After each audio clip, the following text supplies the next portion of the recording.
So on the weekend, my brother and I saw Brightburn together. For those of you unfamiliar with Brightburn, Brightburn is a pastiche of Superman. A baby arrives from outer space on a ship in Kansas, and a couple raise him as their son. Then the kid starts to develop superpowers. But here's the twist. Rather than use his powers to be a hero like Superman, the kid decides to be evil. I can't really talk about this movie without going into major spoilers, because the main thing I want to talk about is the ending. So, if you haven't seen this movie and want to, stop watching this video. Right now. Go on. I'm not making this video to discourage you from seeing it. My feelings are rather mixed, so I'm leaving it up to you whether you see it or not.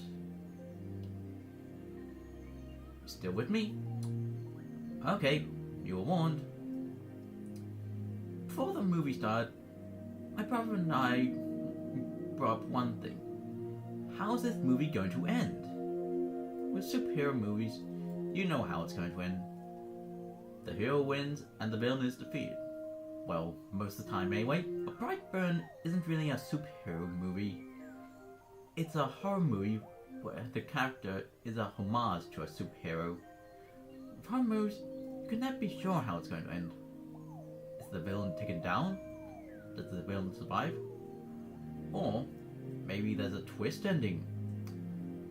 How did Brightburn end? It didn't. Not really. The kid turns evil and eventually kills both his adoptive parents. And that's it. You expect more to happen after that, but no. That's it. Except, not quite. Once the credit charts, news clips are shown of the kid terrorizing cities. And here's the interesting part.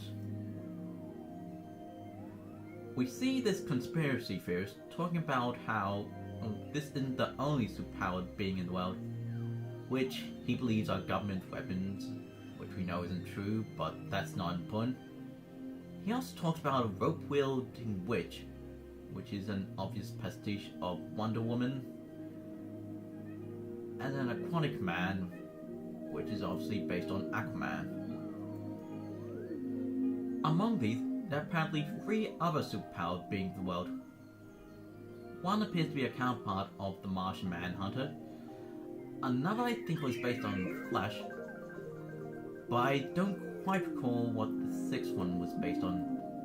Maybe Green Lantern? But anyway, the point is, this seems to be teasing for an anti-Justice League. Maybe even a whole movie about that. That would mean Brightburn is just the first chapter in something bigger. That's where the problem lies. This movie doesn't really stand on its own. The first Iron Man movie could be argued as the first chapter of something bigger, but that movie stands on its own well. Even disregarding the sting at the end, Brightburn just feels like an incomplete story. One thing I discussed with my brother was that type of ending this movie had was more suitable for a short film. That's what this movie might as well have been.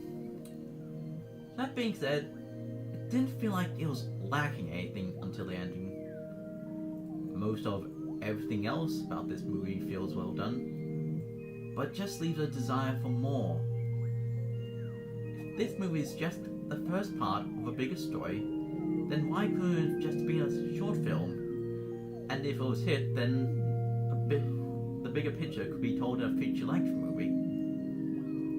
Hell, the whole anti-Justice League isn't the only thing that a follow-up movie for Brightburn could be about.